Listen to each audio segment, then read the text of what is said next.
Olá, meu nome é Carlos Siqueira, seja muito bem-vindo e bem-vinda a este meu canal. Aqui nós falamos de literatura e tentamos falar sempre sobre escritores diferentes, de épocas, estilos, nacionalidades e gêneros diferentes. E hoje, meus amigos, eu inicio aqui mais um vídeo de 2025, trazendo pela quarta vez este grande escritor contemporâneo português, que é romancista, é poeta, mas hoje eu trago uma obra de não ficção dele. Eu trago uma obra de relatos, de viagem, uma obra, diria, até mesmo jornalística, mas que, como o homem é também poeta, tem a sua prosa poética. Eu estou falando de José Luiz Peixoto e o seu Dentro do Segredo, uma viagem pela Coreia do Norte.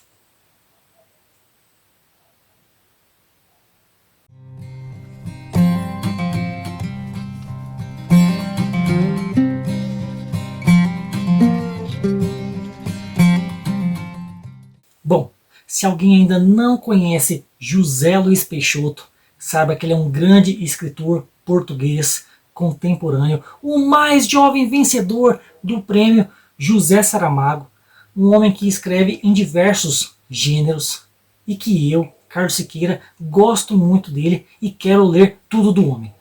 E já tenho quase tudo dele publicado aqui no Brasil. Eu iniciei o meu próprio canal com um vídeo sobre o José Luiz Peixoto, em que eu falei sobre Morreste-me, seu primeiro livro, tá? Muito premiado, livro de prosa, e também sobre A Criança em Ruínas, livro de poesia. Mas também já fiz um vídeo sobre um romance dele, Nem um Olhar.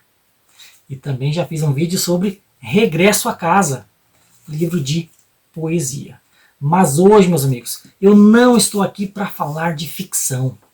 Eu estou aqui para falar de não ficção. Eu estou aqui para falar de um livro de relato de viagem. Um livro que pode-se dizer de jornalismo.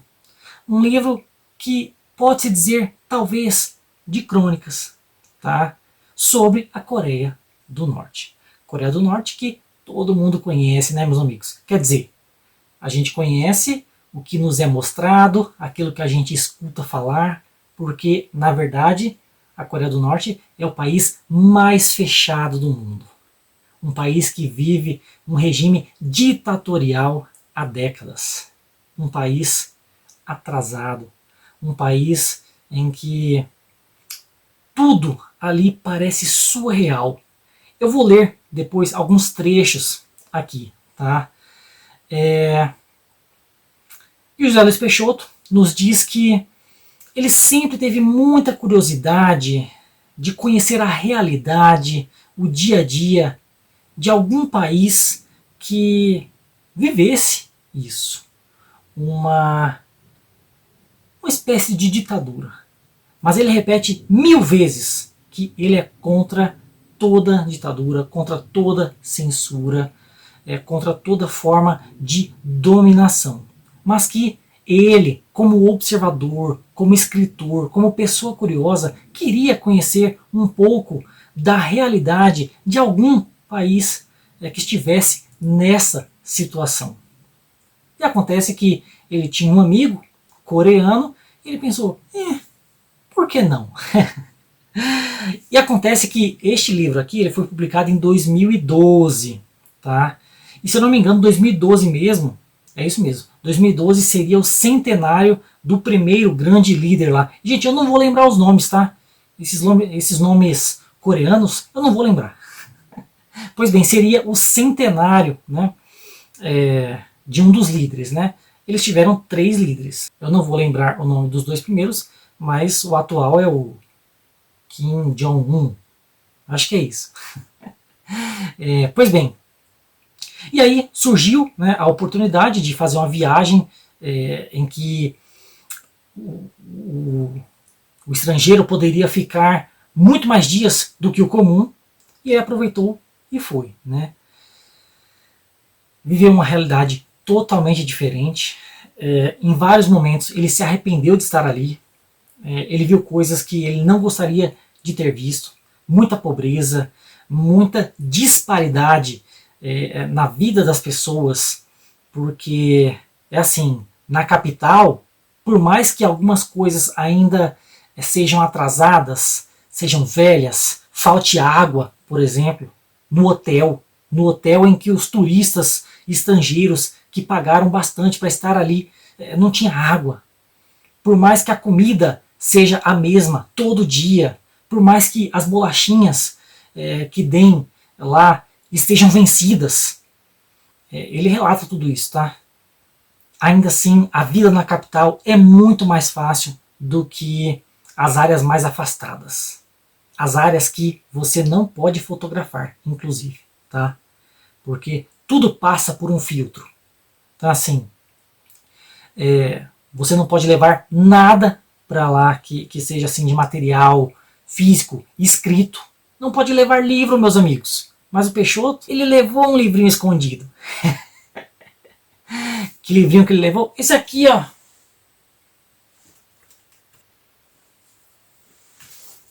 Don Quixote. O cara levou um catatal desse tamanho, escondido na mochila. Ai, ai. E é curioso, né? Poético, simbólico, a escolha do José Luiz Peixoto. Porque ele pensou assim, o Don Quixote, ele vê uma realidade paralela. Ele vai lá enfrentar os moinhos, né? E ele pensou que a Coreia também vivencia um pouco disso, né? Esses monstros imaginários, o capitalismo, os Estados Unidos, né? Porque tudo isso é mentalizado, é fomentado desde que as crianças nascem.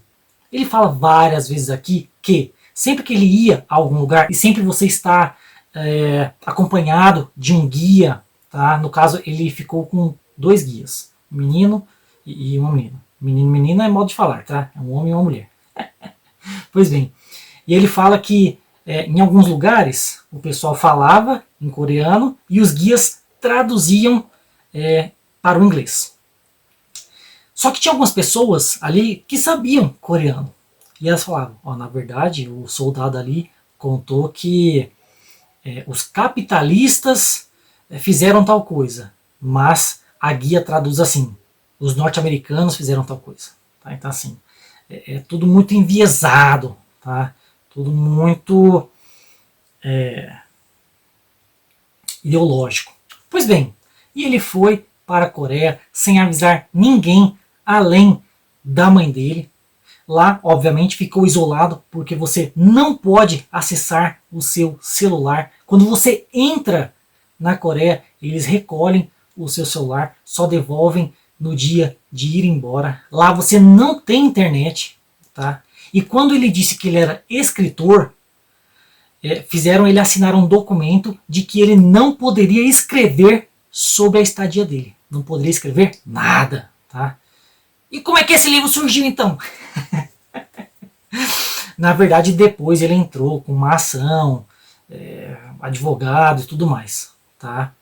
Mas ele assim, ele sabia que ele ia escrever sobre essa experiência dele, o que ele viu ali.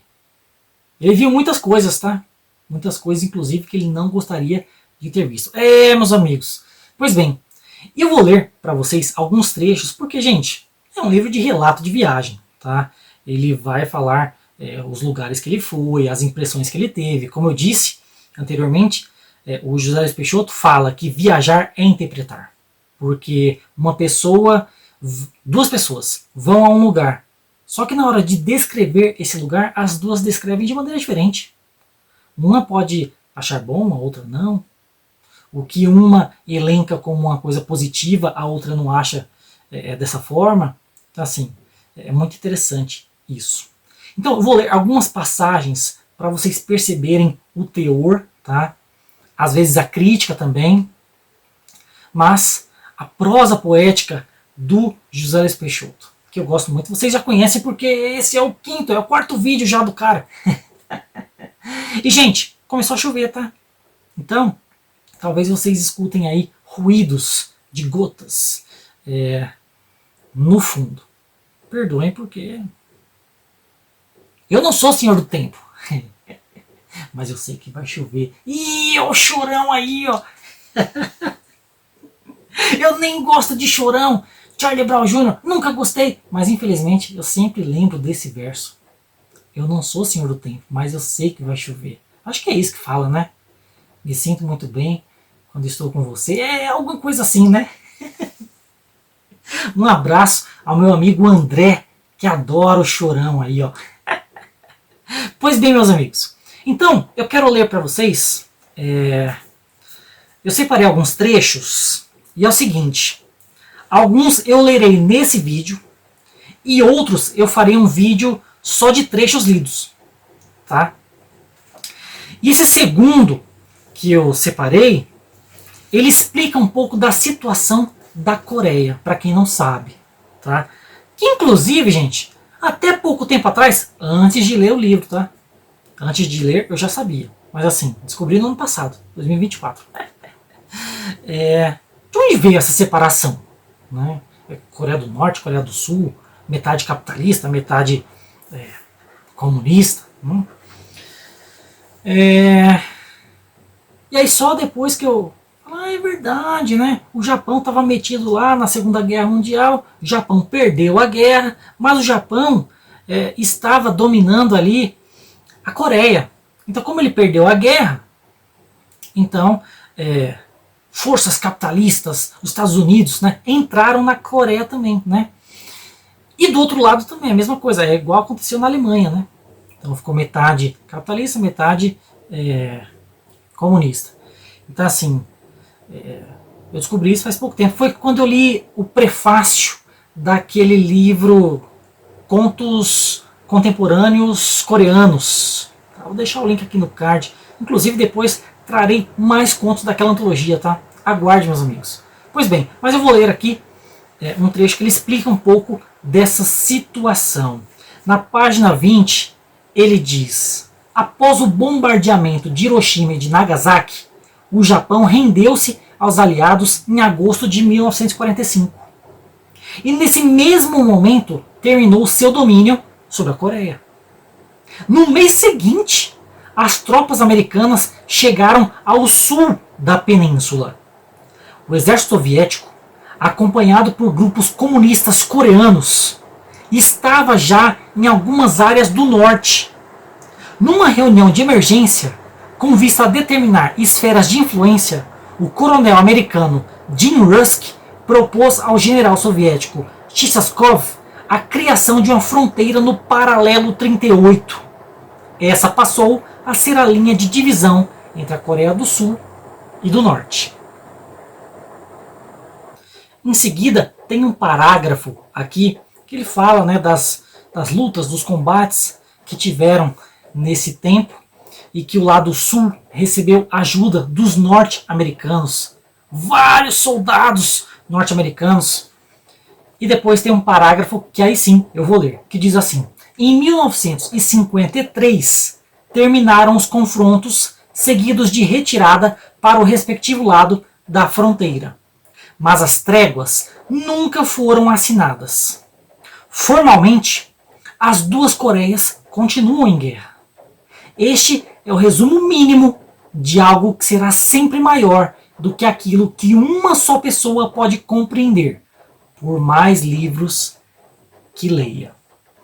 Assim, isso explica um pouquinho, né, como que houve essa separação e esse confronto entre os dois lados da Coreia. Que, aliás, em outros momentos aqui, o José Luiz Peixoto fala que é curioso que sempre que a Coreia do Norte vai mostrar o mapa, a Coreia não está separada, tá?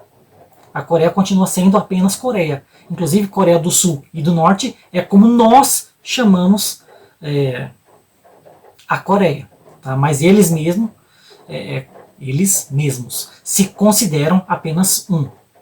Só que estão separados. E eles ainda falam em reconciliação, mas por conta dos políticos isso não acontece. Bom, isso é o que eles dizem. Meus amigos, complicado. Agora, meus amigos, é o seguinte, eu tinha dito que esse foi o segundo trecho que eu separei. Mas e o primeiro? O primeiro está, obviamente, mais atrás. O primeiro eu separei por conta da poesia dele. Que ele diz assim: às vezes tenho medo de estar a criar uma distância insuperável entre mim e as pessoas que me são queridas. O perigo não é a distância física, os milhares de quilômetros que muitas vezes nos separam. O perigo é deixarmos de nos entender. Mesmo ausentes, continuamos a existir em todos os momentos. Calculo a diferença horária e lembro-me das pessoas que me são queridas.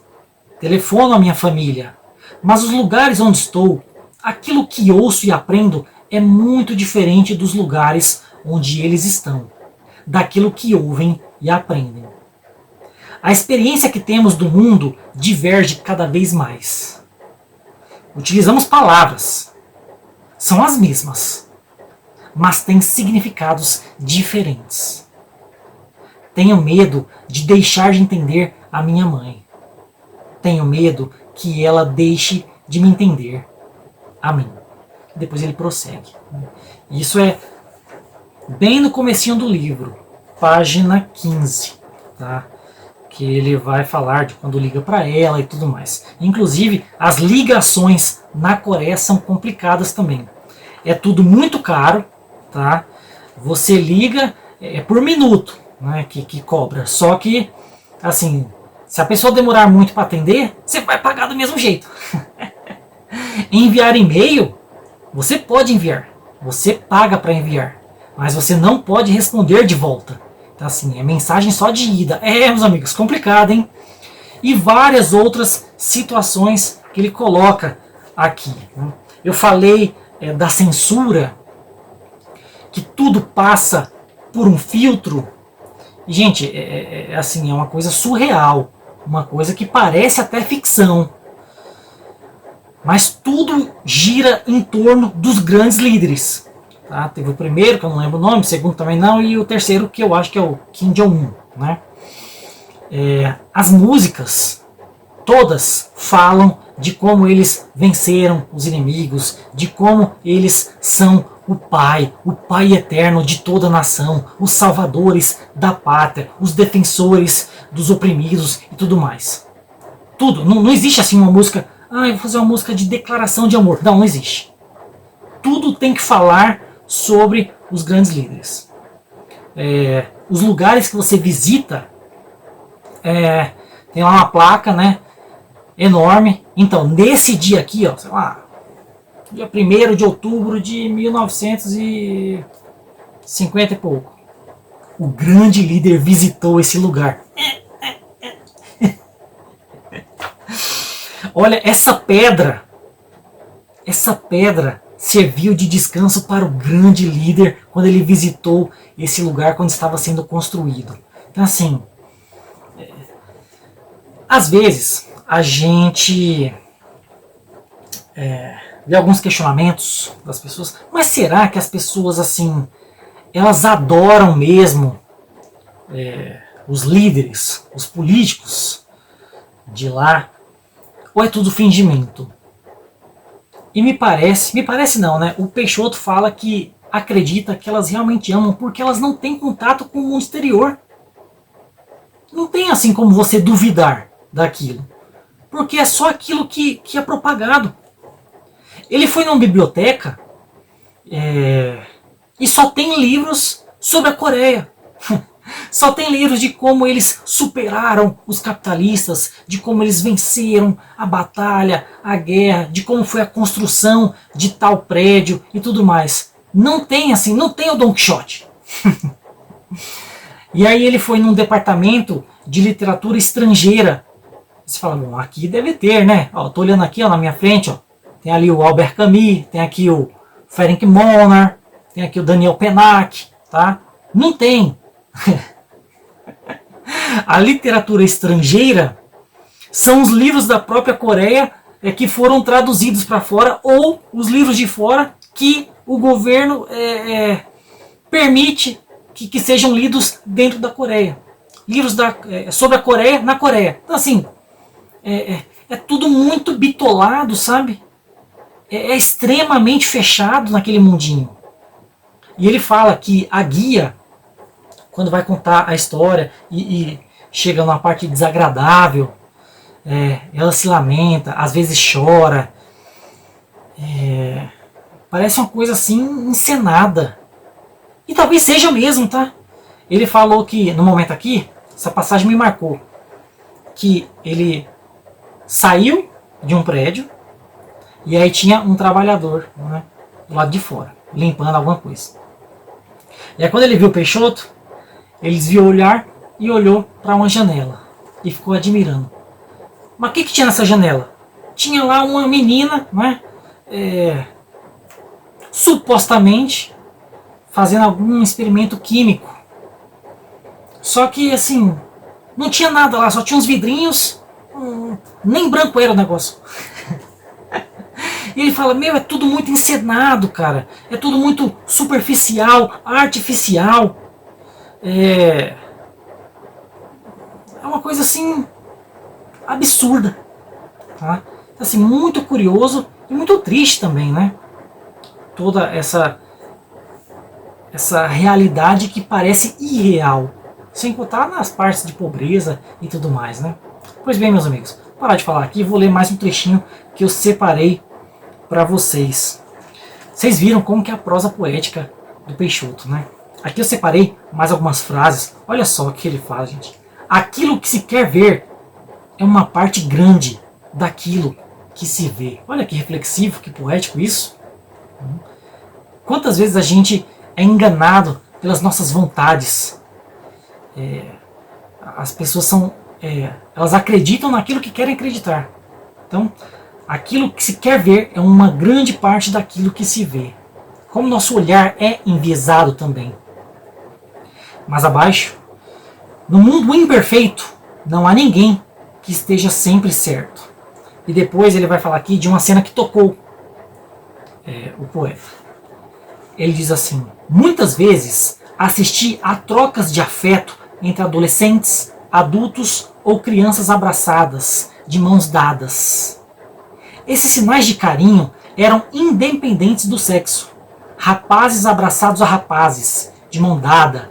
Raparigas abraçadas a raparigas. Rapazes abraçados a raparigas. Nenhum problema. Rapariga é moça, é mulher, tá? Isso aqui é português de Portugal. Ainda assim, o cuidado dispensado às crianças foi aquele que mais me sensibilizou. Essa ternura, repetida ao longo dos dias, amenizava bastante outros aspectos da paisagem. Não é quantificável como o Produto Interno Bruto, o PIB, o número de médicos por 1000 habitantes, mas acredito que é igualmente uma marca de desenvolvimento civilizacional. Olha que bonito isso. Isso marcou o Peixoto. Ao longo das ruas, por onde ele passava, várias pessoas abraçadas. Às vezes homem com homem, mulher com mulher, as pessoas adultas com crianças. E por mais que o país seja pobre, esse sinal de afeto é um sinal de riqueza. Muito interessante isso. Tem outra passagem que ele fala que achou muito curioso também, é que ele viu uma criança de mais ou menos 6 anos pegando o metrô sozinha. Uma coisa impensável para a nossa realidade. Pois bem, outro trecho que eu separei aqui, ele fala que... Aqui vem a crítica, né?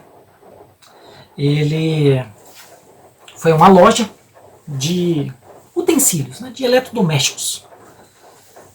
E a moça, a guia, chamada Kim, ela falou, então, aqui nós temos os nossos eletrodomésticos, né, para vocês verem como nós somos tecnológicos. Não são essas as palavras, tá? Mas ele diz assim: naquela loja demasiado brilhante, nada me interessava. Aquilo que no outro ponto do mundo, seria apenas uma loja de produtos baratos, de má qualidade. Era ali uma síntese garrida de tudo aquilo que a maioria dos norte-coreanos não sabe sequer que existe. As suas prateleiras eram a exposição feia do privilégio de alguns e da mentira. E também isso me entristecia. Com ar inocente, o mesmo com que diria qualquer frase mimosa, a menina Kim, a guia, mentia sem remorsos. Tá? Porque a grande parte dos norte-coreanos não tem acesso a esses bens. Ai, uma batedeira, ai, um liquidificador, eles não têm isso. Tá? Assim, uma tristeza, meus amigos. Várias vezes o Peixoto fala que as coisas nos hotéis parecem ser da década de 70, ou talvez mais antigos ainda. Como eu falei, né? Falta água no hotel. Só que assim, falta água alguns dias. E ele fala, mais pra frente eu vou ler um trechinho. Ele fala que não ter água alguns dias é um privilégio. Porque longe da capital, como é que é? Pyongyang, é isso mesmo. Longe da capital, as pessoas vão buscar água em baldes na cabeça, quilômetros de distância. Uma tristeza, meus amigos. Pois bem, esse próximo trecho que eu separei, gente, é maravilhoso. Tá? Ele vai falar justamente sobre segredo. É o nome do livro. Dentro do segredo. Ele diz assim: eu estava no desconhecido. Guardamos os segredos ao lado de tudo o que não dizemos. Nesse grande sótão escuro há de tudo. Há aquilo que não dizemos porque temos medo, porque temos vergonha, porque não somos capazes. Há aquilo que não dizemos porque desconhecemos, ignoramos mesmo, apesar de estar lá, em nós. Os segredos não são assim. Eles estão lá. Podemos visitá-los, assistir a eles, sabemos as palavras exatas para dizê-los e, muitas vezes, temos tanta vontade de contá-los, mas escolhemos não o fazer. Os segredos estão dentro de nós. Como tudo o que sabemos, também os segredos nos constituem. Também os segredos são aquilo que somos. Quando seguramos, quando somos mais fortes e os contemos, alastram-se dentro de nós. Desde dentro, chegam à nossa pele. Depois avançam até sermos capazes de os distinguir à nossa volta. E, no silêncio, somos capazes de os reconhecer. Então, nesse momento, já não são apenas os segredos que estão dentro de nós. Somos também nós que estamos dentro dos segredos. Maravilhoso, gente. Enquanto eu li isso aqui, eu até me arrepiei. Muito boa reflexão, né, sobre essa questão que vive dentro da gente, o segredo, aquilo que escondemos, aquilo que não falamos, por vários motivos, né? O segredo está dentro da gente, mas nós também fazemos parte do segredo. Meus amigos, muito interessante isso, que coaduna com o que ele sempre fala, né? De que viajar é interpretar. A gente conhece o outro, mas não conhece totalmente. Existe um lado oculto. Agora lembrei do Engenheiros do Havaí. Duas pessoas são duas verdades. Na verdade, são dois mundos. Maravilhoso também, meus amigos. Pois bem, meus amigos, agora eu vou ler o último trecho. É esse mesmo? Deixa eu ver. O último trecho que eu separei, que ele vai fazer também a crítica sobre essa questão dos privilégios, que eu tinha mencionado já anteriormente. Ele diz assim: Há muito tempo que se tornara claro que éramos privilegiados em tudo. Andávamos em carros que davam solavancos pelas estradas do país. Mas a maioria dos norte-coreanos viajaria menos ao longo de toda a sua vida do que nós naquelas 2 semanas. As suas pequenas deslocações seriam a pé, de bicicleta ou na traseira de caminhões de caixa aberta. A comida era quase sempre a mesma, mas tenho a suspeita muito próxima da certeza absoluta que qualquer uma daquelas refeições seria considerada um banquete pela maioria dos norte-coreanos. Não tínhamos água nas torneiras dos quartos. A maioria dos norte-coreanos tinham de fazer quilômetros com baldes e vasilhas para terem alguma água. Os exemplos do nosso privilégio eram inúmeros. Meus amigos. E eu não vou ler mais nenhum trecho, tá? Que o vídeo já está longo. E eu queria fazer um vídeo leve. Mas estes foram trechos muito instigantes de Dentro do Segredo. José Luiz Peixoto.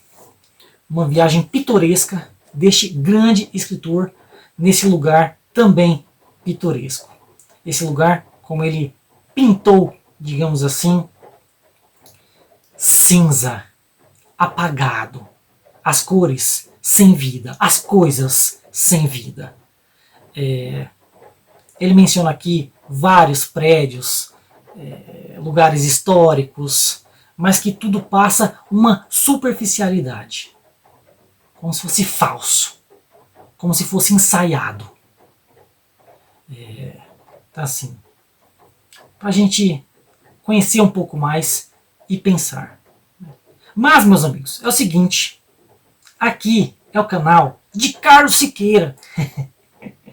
Que, sempre que pode, lê um poema. Traz uma poesia. E neste livro aqui, Regresso a Casa, do José Luiz Peixoto, que eu já fiz vídeo no canal, tá? O livro é separado em alguns capítulos, e um dos capítulos se chama Coreia do Norte, tá? Alguns poemas que ele escreveu lá. Aliás, gente, estou lembrando de uma coisa aqui. Quando o Peixoto estava na Coreia do Norte, ele comprou um cartão postal para enviar para ele mesmo, em Portugal. E assim, eu achei muito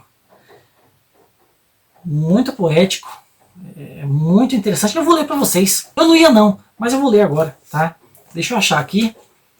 Tá junto de uma fotinha. Uma das poucas fotos que tem no livro. Aliás, olha ele aqui, ó. Ele tá arrumadinho, porque ele tem uma aparência um pouco desleixada, meus amigos, né? Quem conhece a figura sabe aqui, ó. Aqui tem o cartão postal e a fotinha que ele escolheu. E olha só o que ele escreveu no cartão postal, gente. Cadê? Ele enviou para ele mesmo, né? Para que, quando já não estiveres aqui e fores outro, possas receber essas palavras e com elas um pouco de estares aqui e seres o seu significado. De José Luiz Peixoto. Ele falou assim, já pensou? Eles barram meu cartão postal, ou então tentam traduzir para o coreano o que eu falei aqui, e aí me chamam para falar, o que você quis dizer com isso? E eu tenho que ficar falando de literatura pós-moderna. Porque aqui nós temos um poeta falando, mandando uma mensagem para si mesmo. Né? Então assim, curioso. Né? Pois bem, cadê o poema? Ah, sim. Regresso a Casa, tem um poeminho. Tem vários, na verdade, né? Que ele escreveu lá. E eu vou ler o primeiro. Que se chama No 25º Andar do Hotel Yangkadu. Eu não sei se é assim que fala, tá? Ele diz assim. Eis o meu corpo aqui. Quase sem motivo. E eu talvez dissolvido no cheiro dos lençóis. Detergente ácido e pobre. Ou talvez espalhado sobre estas alcatifas, onde repousam anos polvilhados, décadas inteiras que morreram aqui, exatamente neste quarto. O meu corpo deitado sobre esta colcha áspera, e eu recordando aquele cão que o meu pai perdeu no mato enquanto fingia caçar pombos. Foi há tanto tempo. O meu corpo e eu não tínhamos mais de 12 anos. Recordo o olhar desse cão, a amizade com que me recebia quando chegava da escola. Recordo seu nome. Não menciono porque ficaria mal no poema. É a luz desta hora que me ilumina os pensamentos. Desce do céu e escolhe um lugar difícil entre as sombras. São estas cortinas conformadas com o fim do dia que me iluminam os pensamentos. Era um domingo, como hoje. Meu pai chegou de mãos vazias, nenhuma caça à cintura, e contou-nos que tinha perdido o cão. Procurou, chamou, assobiou, e só recebeu resposta do silêncio. O silêncio. Na cozinha da nossa casa, a minha mãe e eu partilhamos um luto sem palavras. Depois, talvez tenha subido ao meu quarto e talvez me tenha deitado sobre a cama, sobre a colcha. Agora, esse seria um paralelismo de extrema conveniência, mas não consigo ter a certeza. Agora, mais concreta é a pena que senti desse cão perdido, indefeso perante a noite que pousava sobre o seu desespero ou sobre sua ilusão. Eis este teto suspenso, corpo, e a presença desta cidade, eu, paisagem que poderia contemplar se me aproximasse da janela. Este teto e essa cidade são uma boa metáfora do tempo ou da morte, do tempo e da morte. Passados 3 dias, sujo, magro, gasto, o cão regressou. Como se nunca tivesse duvidado do seu instinto. Entrou pela porta do quintal, habituado às folhas caídas. A partir daí, fomos capazes de amá-lo muito mais. Essa é a grande diferença. Se me deixarem aqui, perdido do meu corpo, nunca serei capaz de encontrar o caminho para casa. Assim, um poema que ele escreveu ainda na Coreia, de uma cena que ele lembrou de que tinha perdido o cachorro e tudo mais, né? E que o cachorro voltou para casa, diferente dele que estava perdido em um lugar também fechado, como se fosse a mata, só que a Coreia do Norte, e que sem ajuda ele não conseguiria voltar. Tem outra passagem que ele diz aqui: já pensou se eu morro aqui dentro da Coreia? Ninguém nem fica sabendo. Só a mãe saberia, porque ele só avisou ela, né?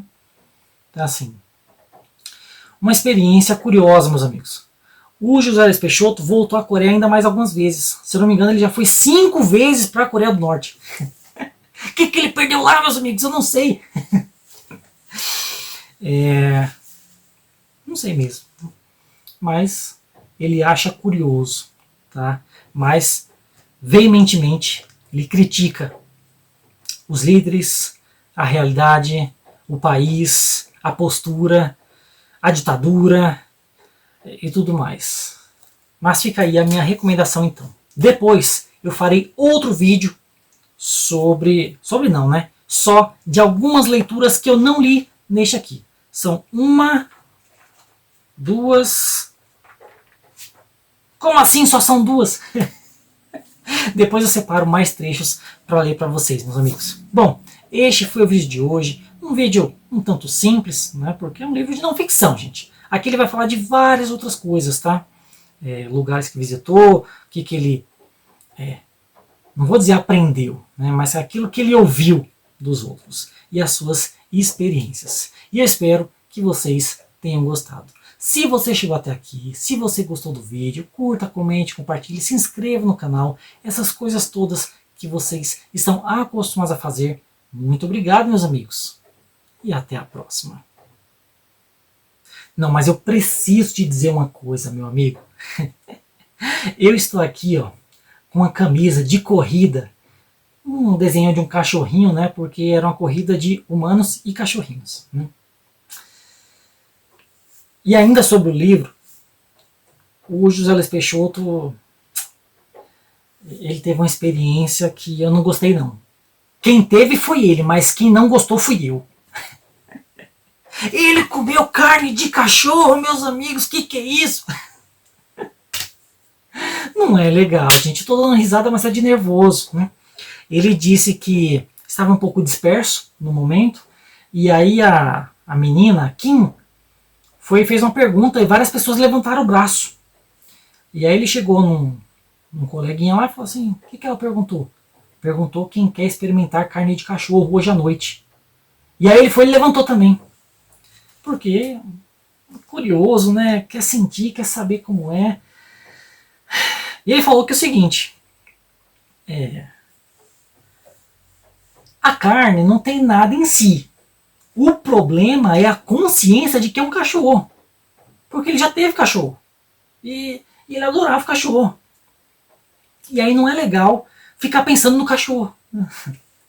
Tanto que depois ele fala, depois eu lavei a boca muito bem, escovei o dente bastante assim, para não ficar com gosto de cachorro na boca. E ele comeu cachorro de duas formas, tá? Sopa de cachorro e cachorro frito. Meus amigos, ô Peixoto, como é que você dá uma dessa, né? É dose, viu? Não gostei nada disso. Não, mas ele teve outras experiências curiosas. Sem contar as bolachinhas que eu já tinha mencionado, né? As bolachinhas vencidas. Ele fala aqui que encontrou o pacote de bolacha vencido de 5 anos atrás. Que é isso, meus amigos? 2012, a bolacha era de 2007. Já não é legal quando a bolacha fica assim, murcha, a bolachinha de maisena, creme crack. Pois bem, mas ele foi no monumento, um poço na verdade, tá? Um poço construído pelo grande mestre, o grande pai, o grande camarada, o grande líder. Falou o nome lá, eu não vou lembrar, tá? Vocês me perdoem. Pois bem, gente, quem quer experimentar dessa água? Quem bebe da água do poço construído pelo nosso grande Senhor, revigora o espírito, hein? E aí, o nosso José Luiz Peixoto, sempre muito curioso, quis experimentar dessa água. Bem feito para ele, meus amigos, que comeu lá o cachorro, passou mal. Ficou aí, ó, com dor de barriga, diarreia, 1000 dias. Quem mandou comer carne de cachorro? Passou mal por conta da água de poço. O cara ficou fazendo gracinha lá, fez um trocadilho infame. Eu escrevi assim, ó, trocadilho infame no livro ali na borda, né? Ele falou assim, não é legal ficar roendo o osso de cachorro. Que é isso, meu amigo? Que fala foi essa, ô Peixoto? Isso aí eu não gostei não, hein? Isso aí, ó, infelizmente, está marcado na memória. Deixa você, Peixoto. Vai tomar água de poço, vai.